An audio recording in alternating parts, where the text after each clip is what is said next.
প্লাস্টিকের খালি বোতল ফেলে দিচ্ছেন? আর কখনোই ফেলে দেবেন না। প্লাস্টিকের খালি বোতলে কাঁচামরিচ রাখুন, আর দেখুন কি হয়। প্লাস্টিকের খালি বোতলে কাঁচামরিচ রাখলে এমন ঘটনা ঘটবে যা দেখলে আপনারা সবাই চমকে যাবেন। প্রত্যেকটা মানুষ এর থেকে উপকার পাবেন। এমনকি বেঁচে যাবে আপনার সারা জীবনের সংসার খরচের টাকা। এই প্লাস্টিকের খালি বোতল ফেলে না দিয়ে আপনি যত পারেন কাঁচামরিচ রেখে দিন। কেজি কেজি কাঁচামরিচ রেখে দিন। দিন শেষে লাভবান হবেন আপনি। বোতলে কাঁচামরিচ রাখলে আপনার জীবন পরিবর্তন হয়ে যাবে।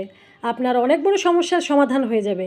যে সমস্যার সমাধান করার জন্য আপনি হাজার চেষ্টা করেছেন, অনেক টাকা খরচ করেছেন, কিন্তু সমস্যার সমাধান করতে পারেননি, সেই সমস্যার সমাধান করে দিতে পারবে আপনি প্লাস্টিকের খালি বোতলে কাঁচামরিচ রাখলে। তার সাথে সারা জীবনের ইলেকট্রিক বিলও বাঁচাতে পারবেন। আমার কথা শুনে হয়তোবা আপনারা অবাক হয়ে যাচ্ছেন, কিন্তু কথাটা সত্যি। প্রমাণসহ আমি আপনাদের দেখিয়ে দেব। এজন্য আমাদের প্রথমেই লাগবে কাঁচামরিচ। একদম ফ্রেশ কাঁচামরিচ হতে হবে। কাঁচামরিচগুলোকে আমি খুব ভালোভাবে বোটা ফেলে